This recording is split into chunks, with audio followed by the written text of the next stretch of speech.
So I just got off the water here. It's fall here in Michigan. Great time of the year to fish. I mean, the fish are feeding up towards winter and they're really focused on bait. So if you're thinking about baits that you have to have tied on in the fall, I've got 5 of them right here that I just won't leave home without. So first and foremost, a KVD 1.5 SQUAREBILL. I mean, that is my go-to shallow crankbait. You know, we make different colors to match the forage, whether you're looking at perch, bluegill, shad, whatever it happens to be in the system.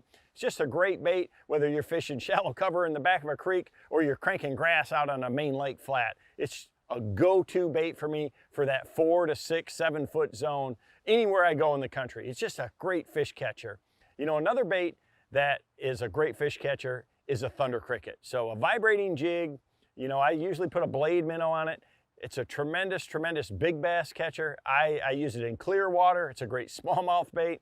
And again, it's just another tool that is very different than a SQUAREBILL, gives off a lot of vibration, and the bass are really, really drawn to it. Again, the fall, it's all about bait. Whether they're feeding on bluegill, shad, perch, shiners, alewives, blueback herring, you know, I really want to match that type of forage, and these are all baits that I can do that with. You know, another bait is a jerkbait. I'll use a jerkbait around schooling fish, but I also fish it around any edge. You know, it's just a high percentage bait that I can get a ton of reaction strikes out of. If I've got clear water, you can bet that I'm going to be throwing a jerkbait in the fall.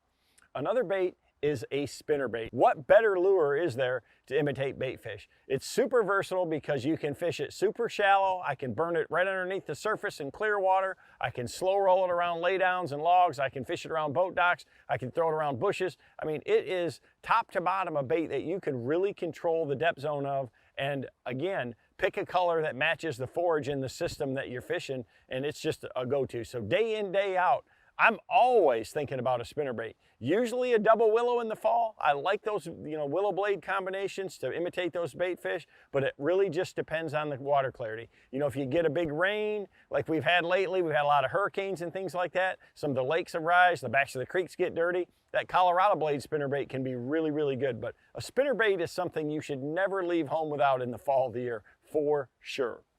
Last but not least, a swimmer. You got to have several sizes usually of rage swimmers. You know, I mean, a Swimbait is just a great bait fish imitator. Again, depending on what size head you put it on, I can fish it top to bottom, and it's going to catch fish. It's going to imitate the bait.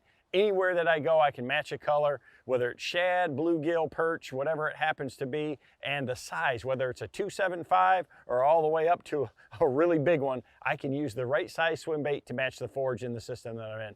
These 5 baits are baits that you should not leave home without in the fall of the year.